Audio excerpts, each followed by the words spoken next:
ternyata pentingnya kuliah bagi saya ya ternyata untuk tahu bahwa ternyata nggak penting.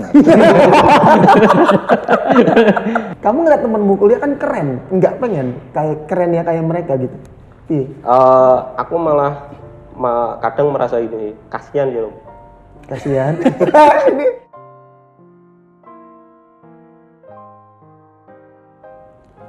Assalamualaikum warahmatullahi wabarakatuh. Waalaikumsalam warahmatullahi wabarakatuh. Ketemu lagi di channel Saling Berguru bersama saya Faisal Kamal dan masih bareng sama Mas Ili. Sesi yang ini masih bareng sama Mas Berli dan Vicky Sobri. Ketemu lagi ya. Mas Ili, aku ngelanjutin sesi yang sebelumnya Mas Ili. Kan proses apa ya? Ada satu temuan yang aku ngelihatnya ini perlu aku jadiin landasan diskusi kita yang sesi kali ini. Yeah. Ternyata data dari Mas Berli mengatakan bahwa sebagian rezekinya Sobri itu baliknya ke orang tuanya lagi. Ini kan aku ngerasa wah ini kebaikan yang sepertinya orang tuanya berhasil mendidik Vicky Sobri atas sebuah keadaan yang menurut cerita dia di saya sebelumnya adalah hidupnya sangat keterbatasan. Kakak-kakaknya tapi berani support abis-abisan. Yang penting Vicky Sobrinya tuh jalan dan karena cara berpikirnya udah bener, jalan beneran hari ini. Nah, aku nanyanya sama Mas Berli di sesi yang ini. Yeah. Ini Vicky Sobri on proses kita ngeliatin ngerjain ini jalan, ngerjain ini jalan, ngerjain ini jalan. Dari sisi Mas Berli, Vicky Sobri jadi sebaik di titik ini. Apa yang jadi sudut pandangnya Mas Berli sebagai pendamping Kak? Ya, makasih Mas. Saya melihat seorang Sobri ini dia membuat medan pertempuran untuk dirinya sendiri Mas. Jadi kenapa dia selalu muncul pikiran-pikiran apa, mengapa, bagaimana, dan seterusnya. Karena dia selalu ingin bertumbuh dengan caranya dia sendiri. Makanya menurut dia hari ini, seperti yang beberapa waktu lalu selalu saya sampaikan ke teman-teman juga bahwa ternyata hari ini dia mencoba untuk menjadi orang yang baik. Bukan sebagai hasil, tapi prosesnya yang dia tuju. Bahwa tidak semata-mata untuk dinilai orang atau seolah-olah menjadi orang baik, tapi memang benar-benar niatnya menjadi orang baik. Yeah. Kemudian yang kedua, ternyata menurut dia baik aja nggak cukup. Ternyata dia harus terampil. Kalau bahasa operasionalnya terampil begitu. Terampil. Artinya memahami apa yang selalu dia lakukan. Apa yang dia lakukan selalu dengan kedalaman. Saya melihat itu. Kenapa? Karena banyak orang yang hanya melakukan apa yang dia lihat saja. Padahal di dalamnya itu ada yang kalau namanya niche market dia ngerti Mas. Dia ngerti di balik sebuah market yang bergerombol itu dia ngerti cara mencari niche marketnya di mana. Itu yang saya lihat dari seorang Vicky Sobri. Karena itu kan dia mengistilahkan kemarin Sobri yang muncul di crowd muncul di Rise above the crowd. Rise above the crowd. Jadi dia di atas permukaan, dia ngerti konsep itu. Yang ketiga, baik dan terampil aja nggak cukup ternyata. Kita harus menjadi orang yang cepat. Sobri ini saya lihat gesit. Dia selalu mencari cara dengan durasi waktu yang singkat. Itu yang membedakan hasilnya dengan teman-teman yang lain. Sekalipun caranya relatif sama. Tapi dia mencuri start lebih awal. Itu perbedaannya. Kemudian yang keempat, detail. Untuk beberapa hal yang dia butuhkan, dia orang yang detail. Dari awal sampai akhir dia selalu mencoba apa yang kira-kira nanti potensi terlewat itu dia urus. Jadi nggak boleh ada yang terlewatkan. Dan kelima itu konsisten. Dan itu dilakukan terus-menerus berulang-ulang setiap harinya. Pasti banyak orang melakukan hal yang sama, perbedaannya dia akan patah di tengah jalan. Saya melihat Sobri enggak. Dia terus melakukan itu sekalipun hasilnya mungkin tidak sesuai apa yang diharapkan di saat itu. Tapi dia mencoba terus. Jangan-jangan nanti hasilnya baru akan ketahuan 3 bulan, bahkan mungkin 2 tahun yang akan datang, dia terus mencoba. Dan yang terakhir menurut saya dia amanah. Karena dia melakukan apa yang menjadi tanggung jawabnya dengan amanah. Itu Mas Isal. Berarti udah komplit toh Sal. Aku Langsung mau geser ke Mas Ili. Orang ini langsung closing berarti cukup. Udah cukup ini. Ini proses Mas Ili. Aku ke Mas Ili dulu deh. Ini proses. Terus aku ngelihat apa yang diceritain sama Mas Berli ini kan proses yang beberapa waktu lalu itu kan Mas Ili pernah cerita sebetulnya. Ini kan proses yang sepertinya sebuah konten yang sama Mas Berli diabsorb total lalu dijadiin cara berpikirnya, menjadi landasan berpikir cara bergeraknya CRS mungkin hari ini. Tapi kan sebagai pencetusnya pasti ignitionnya kan dari Mas Ili. Nah, aku titip dulu pertanyaan ini kejadian ini ke Mas Ili sebelum aku ngelanjutin ke Vicky Sobri. Monggo Mas Ili. Ya sebenarnya prosesnya kan sudah diceritakan berulang-ulang kalau di dalam kita sendiri ya. Ya. Jadi kalau seorang Berli itu ketika gabung dengan diriku saja itu kan prosesnya juga unik kan. Karena dia jadi karyawanku 2,5 tahun aja aku nggak pernah ketemu kan. Iya. Jadi Fik tak kandani iki 2,5 tahun dadi karyawan Om Mili. Aku ku yo ora ngerti nek iki karyawanku. Ning satu saat Pak Gita Wiryawan meminta kita untuk ngumpulin teman-teman kreatif itu sekitar 150 teman-teman kreatif yang bukan bodong loh ya. Kan banyak tuh. Yeah. Orang punya komunitas tapi dia mengaku punya komunitas tapi sebenarnya kan nggak ada real bisnisnya yang ada di situ. Di kita itu bener-bener pengusahanya ada 150 mau 200 pebisnis karena Om Mili dari 25 tahun yang lalu kan sudah jadi aktivis. Jadi kan nggak ada masalah Bri. Teman-teman ini manggilnya bisa Vicky bisa Sobri ya. Namanya Vicky Sobri. Ya. Kok tadi Vicky kok sekarang Bri gitu. Nah, balik lagi. Seorang Berli itu kan proses kreatifnya kan juga seru kan. Kemudian barengan sama diriku Tosal dan proses itu kan mulai terjadi benar-benar sangat ketat ketika mulai di Rumah Sasongko ya. Iya, betul Mas. Nah, disitulah menurut aku melihat Berli itu membuat kecerdasan otentisitasnya dia sendiri bahwa kemudian seolah-olah melihat Rumah Sasongko di situ ada pertama kali yang diajarkan menjadi orang baik, kedua adalah menjadi baik nggak cukup, kedua adalah harus menjadi pandai atau paham terhadap dirinya apa yang dikerjakan maksudnya baik nggak cukup, ketiga adalah apa-apa sampai seberapapun mau disebut sampai 10 it's okay. Tapi yang menarik begini, Mas Berli membuat kurikulum hidupnya sendiri. Kemudian itu kan dijadikan semacam panduan buat dia. Lah itulah sebenarnya atau sejatinya mental jawara. Makanya aku menegaskan mental jawara itu sesimpel bahwa kita itu melihat sudut pandang yang berbeda dan itu cocok untuk diri kita dan hasilnya harus dua.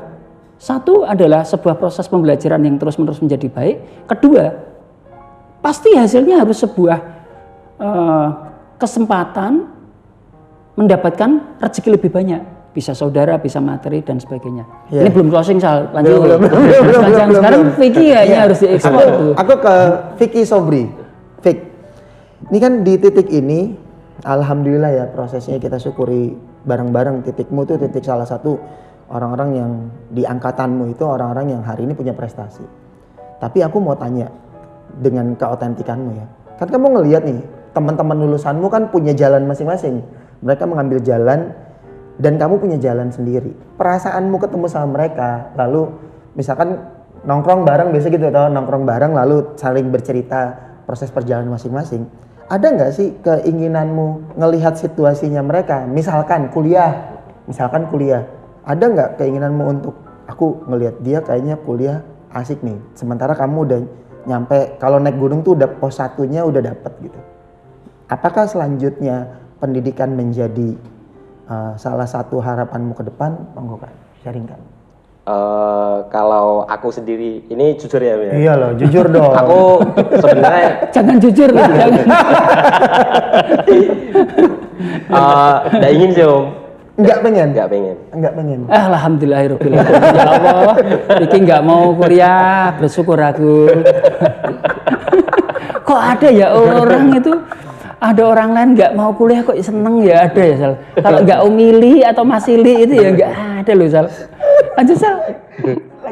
Jadi kamu ngeliat temenmu kuliah kan keren, nggak pengen kayak keren ya kayak mereka gitu. Iya. Aku malah kadang merasa ini kasihan ya Om. Kasihan. Ini makin dalam nih. Ini udah mulai dalam, ini udah mulai pelecehan. Iya, udah mulai ini. Ya apa adanya. Otentik Om. Otentik. Udah mulai otentik. Dia mengasihani loh, saya pelan-pelan. Pelan-pelan. Nggak mau kuliah, terus justru sudut pandangmu adalah melihat orang-orang yang kuliah itu justru kamu kasihan sama mereka. Karena terkadang kan mereka kuliah itu karena bukan kemauannya sih. Mungkin orang tua atau yang paling banyak itu karena nggak mau ngapain. Nggak tahu mau ngapain. Selanjutnya itu nggak mau tahu maaf. Nggak tahu mau ngapain. Akhirnya mereka memutuskan untuk kuliah. Gitu. Biar sama dengan orang lain. Nah, biar sama dengan orang lain. Kacau. Biasanya sih seperti itu ya. Aku menangkapnya seperti itu dan aku juga pernah ngobrol sama teman kuliah itu. Terus selanjutnya dirimu piye?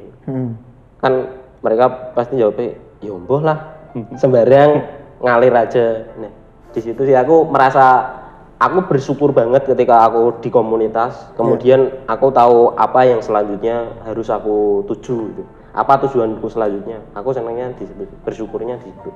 Itu sih. Oke. Ini asik. Aku dalamin dulu ya Mas Ili ya. Fik. Aku masih mencoba untuk menggali keinginanmu untuk tidak kuliah karena ini kan perlu diklarifikasi terus supaya orang yang nonton di Saling Berguru tuh sebetulnya punya sudut pandang kok bisa sekuat ini keinginan untuk kuliah. Bukankah kuliah bisa jadi jalur networking? Apakah jalur networking dari versi ruang kuliahan itu tidak menarik menurut sudut pandang ini? Kalau kebanyakan orang bilang kalau networking gitu ya, hubungan dengan orang, gitu, orang-orang baru. Nah, aku menangkap bahwa orang baru itu yang seperti apa. Nah, apakah mereka yang di kuliah itu kan pasti beda dong dengan kita, mungkin mindsetnya, mungkin apa yang dia tuju. Nah, aku berpikir kalau Om Ili kan juga sering mengatakan kuliah, bocah kuliahnya gawar ini, nah kan seperti itu. Tapi aku berpikir lain sih Om. Aku berpikir bahwa ngopo kok ora sedulur-sedulur gue sing tak gawe sini. Oke.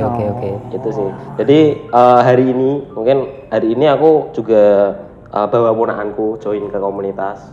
Sekarang lagi belajar 3D di Jack Salatiga, Piwulang Becek. Jadi aku berpikir bahwa ndak usah temanku tapi coba aku saudara-saudaraku dari keluarga dulu coba aku bawa ke sini juga sih. Itu sih. Oke. Mas Berli ngasih sudut pandang lagi tentang ini kan ada anak yang didampingi sama Mas Berli, proyeksinya karena kalau Vicky mau kuliah pasti Mas Berli pasti ngizinin. Maksudnya ngizinin dengan dia kuliah dengan biaya hasil usahanya dia, itu kan sebetulnya bisa. Tapi kan dia memilih untuk tidak melakukan itu. Monggo Kak, sudut pandangnya Kak. Ya, yang saya sampaikan tadi sih Mas. Jadi dia tuh perbedaannya dia ngerti apa yang dia inginkan Mas. Jadi kalau bagi saya apapun keputusannya, selama dia tahu apa yang dia inginkan, tahu apa prosesnya seperti apa nanti, tahu konsekuensinya, tahu bagaimana cara menjalankannya, hingga akhirnya dia mau jadi seperti apa, saya pasti ikuti Mas. Itu bersyukurnya dia kumpul sama saya juga lama, karena saya tidak mengatakan bahwa kuliah itu tidak penting sama sekali untuk beberapa hal gitu, karena saya juga pernah kuliah, ternyata pentingnya kuliah bagi saya ya ternyata untuk tahu bahwa ternyata gak penting. Saya 8 tahun kuliah Mas soalnya Mas. 8 tahun dan saya kuliah. merasa apa yang saya dapatkan 8 tahun ini tidak bisa saya praktekkan di dunia hari ini Mas. Menurut saya seperti itu Mas. Jadi Mas Berli 8 tahun kuliah akhirnya punya kesimpulan bahwa pentingnya kuliah untuk tahu bahwa kuliah itu di sudutnya Mas Berli sesuatu yang tidak menjadi penting untuk kehidupan. Untuk saya ya Mas. Selanjutnya mungkin Mas untuk Berli. orang lain mungkin bisa jadi penting. Ya. Jadi monggo Mas Ili. Monggo Mas Ili. Mas, sebentar, aku justru sekarang jadi pengen tahu sudut yang lain.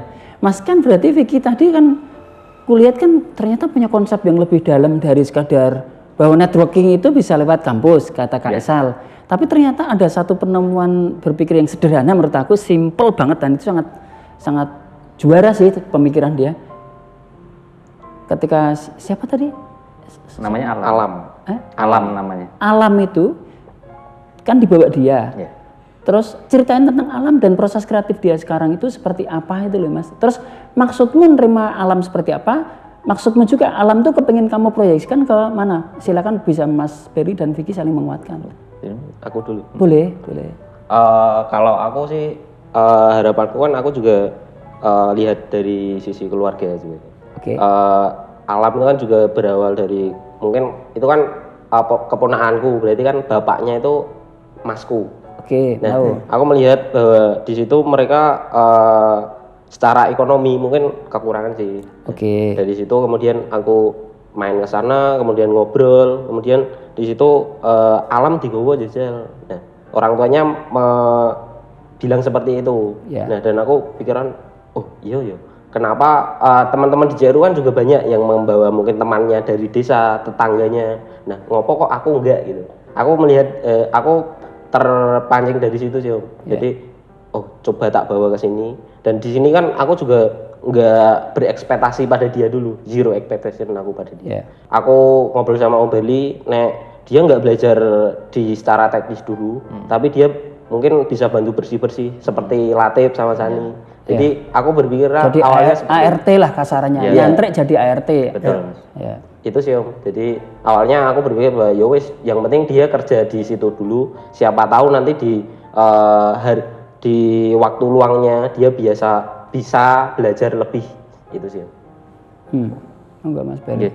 Bersyukurnya alam itu kan tinggal bersama saya Mas. Jadi nginep di tempat saya.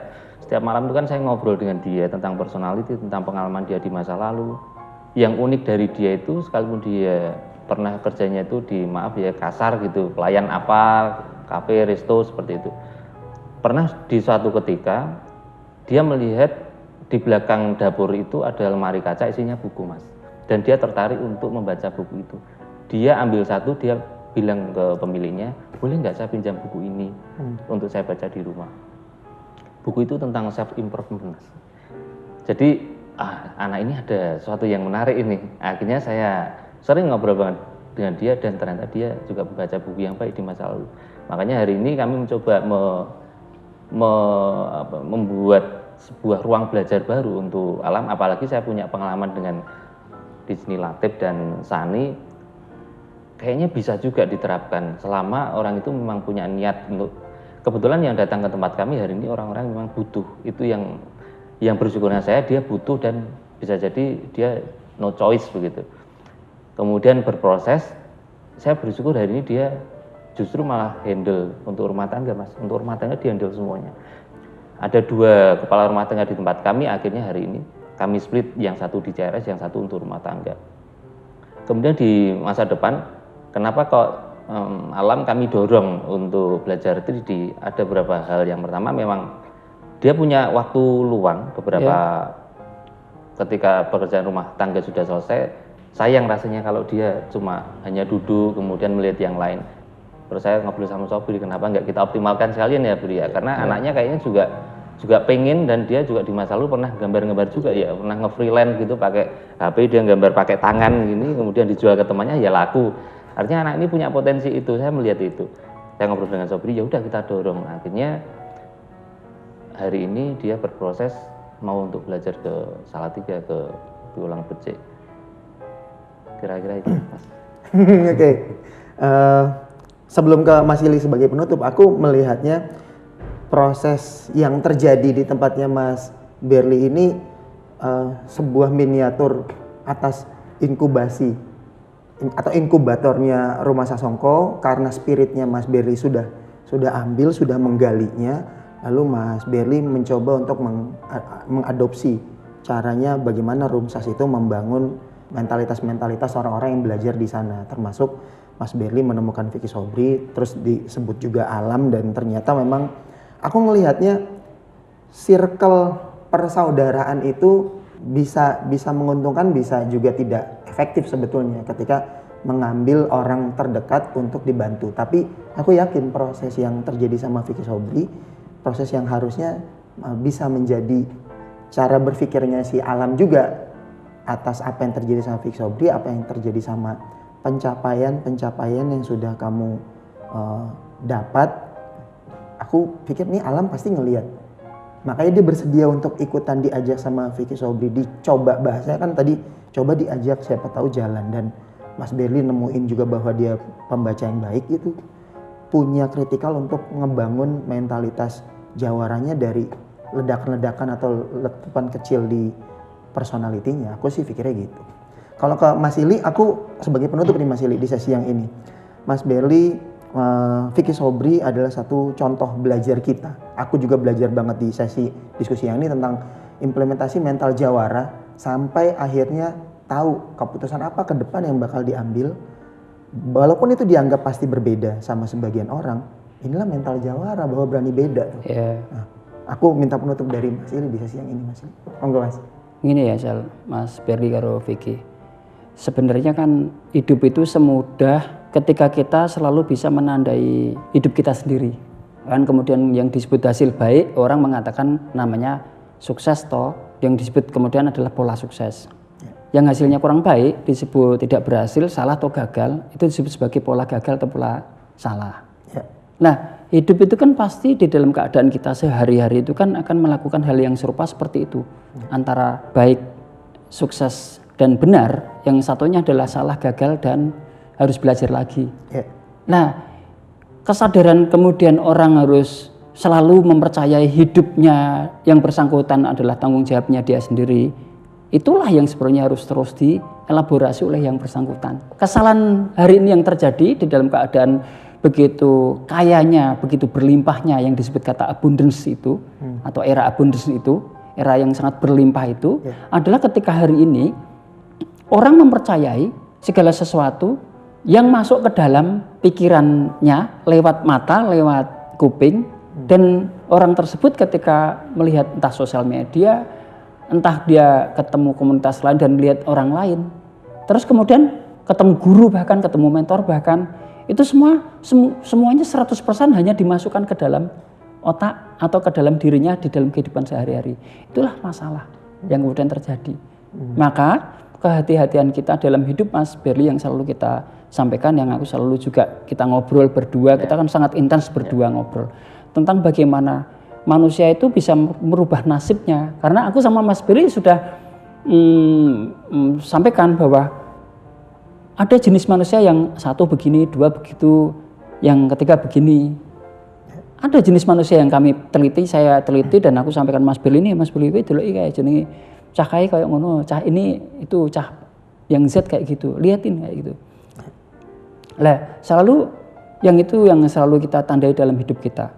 Makanya kurikulum kehidupan untuk kita sendiri itulah yang sebenarnya harus dibuat. Kemudian Vic, aku sangat setuju dengan dirimu ketika dirimu tadi memilih tidak sekolah ke kampus, maksudnya itu adalah pilihan yang sangat-sangat benar. Dan Om Berli adalah jenis manusia yang sampai hari ini tidak mempercayai kampus sebagai sebuah tempat untuk mengelaborasi karakter. Makanya Om Berli di banyak sikap, di banyak tempat selalu mengatakan, loh buat apa masuk ke kampus? Buat apa kuliah? Sangat tidak penting bagi hidup yang bersangkutan. Kalau kita itu masuk kampus atau masuk kuliah itu tidak mengerti apa yang harus kita lakukan ketika di kampus. Karena di situ atau di kampus itu kita hanya akan dicekoi, hanya akan diberitahu yang sepihak, ya kemudian kita harus menjawabnya dengan cara si dosen itu menginginkan jawabannya.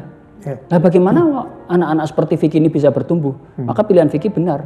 Kemudian Vicky bersikap untuk membangun networkingnya aja dengan cara sendiri, bukan di kampus, tapi lewat cara agama dia mengatakannya. Kamu Islam kan, Vicky? Mas Berli Nasrani. It's okay, nggak ada masalah. Tapi menurut aku yang terbaik dalam pikiran Vicky tadi adalah siapa sih orang yang layak kita bantu ketika kita itu sebenarnya sudah bisa membantu. Satu, orang terdekat. Ya? Kalau kita tinggal di Rumah Sasongko, bisa nggak Rumah Sasongko itu jadi pusat orang membayangkan bahwa Rumah Sasongko itu bisa memberi materi, bukan ilmu dulu, materi. Kalau di tetangga kiri kanan Rumah Sasongko ada nggak bisa makan, itu tanggung jawabnya Rumah Sasongko loh, Sal. Makanya kita kan punya tradisi setiap bulan tuh mengirimkan paketan-paketan itu ke sekian puluh keluarga di sekitar Rumah Sasongko, dan itu selalu dipilih yang disebut sebagai 8 asnaf itu yang bisa mendapatkannya pertama. Itu kan kita tanggung jawab moral. Nah, kembali lagi ke Vicky. Vicky sadar bahwa yang mesti dia tolong dulu adalah saudara dekatnya. Setelah tetangga, saudara dekat. Ternyata benar yang dilakukan. Itu konsep agama loh, Sal. Dan kita nggak perlu belajar lewat kampus seperti ini. Terakhir aku cuma menegaskan bahwa ternyata berpikir metodologi, tradisi berpikir baik, sampai berpikir tentang sistemik, itu bukan semata-mata hak kampus. Tidak. Tetapi ternyata juga haknya Vicky, haknya Faisal, haknya Berli, dan haknya Rumah Sasongko untuk selalu bisa membuat metodologi berpikir dan bagaimana kemudian menjadi kebaikan tersistem. Itu Sal. Oke, siap. Kuliah hari ini kita tutup dengan sesuatu yang aku yakin Viti Sobri makin mantap langkahmu. Pegang terus prinsipmu bahwa kamu membangun jalur perkuliahanmu sendiri. Iya, sekarang ini Vicky sudah membuat sekolah atau kampus cara Vicky, cara Berli, wah itu mantep sih hari ini dia. Kacau itu, 20 tahun udah begitu Kacau cara sih. hidupnya. Ngiri kita sama cara berpikir yang sudah ada di Vicky Sobri hari ini. Sukses ya Kak. Amin. Aku doain lancar Tetap sama rendah hati, usahamu. Vic. Iya. Tetap rendah hati. Nomor satu modal orang itu rendah hati. Bersyukur selalu, ya Allah, wes kayak kesempatan rezeki sakmono gedene, kepinteran saudara, ilmu, wah keren Vicky. Ya, kita selalu berharap jika suatu hari kita ketemu sebuah musibah, orang tuh nggak nyukurin kita. Orang tuh ikut berempati sama kita karena mereka tahu bahwa oh yang lagi kena musibah orang baik. Gitu. Nah kita kan berusaha untuk itu, jangan sampai ketika kita dapat musibah tuh orang-orang pada bilang ya pantesan orangnya gini makanya kena musibah. Itu kan kita sedih banget kalau di titik itu. Aku doain prosesmu makin baik Kak. Amin. Mas Berli aku doain CRS. Amin. Berdoa Terima kasih. untuk kebaikan. Soalnya sampai hari ini aku masih nunggu kapan diundang buat main ke CRS. Syukuran belum. Kedua kita kayaknya perlu main ke CRS buat bikin konten sama teman-teman di sana Mas. Oh Ili. siap. Siap. Oke, aku izin tutup ya Mas Ili, terima kasih. Ya, Mas makasih, Ili, terima kasih. Zat. Vicky, terima kasih. Makasih ya Vic. Ya, Mas Budi terima kasih banyak. Teman-teman terima kasih masih terus bareng sama kami. Kita ketemu lagi di sesi yang lain. Tetap di Saling Berguru. Assalamualaikum warahmatullahi wabarakatuh. Waalaikumsalam warahmatullahi wabarakatuh.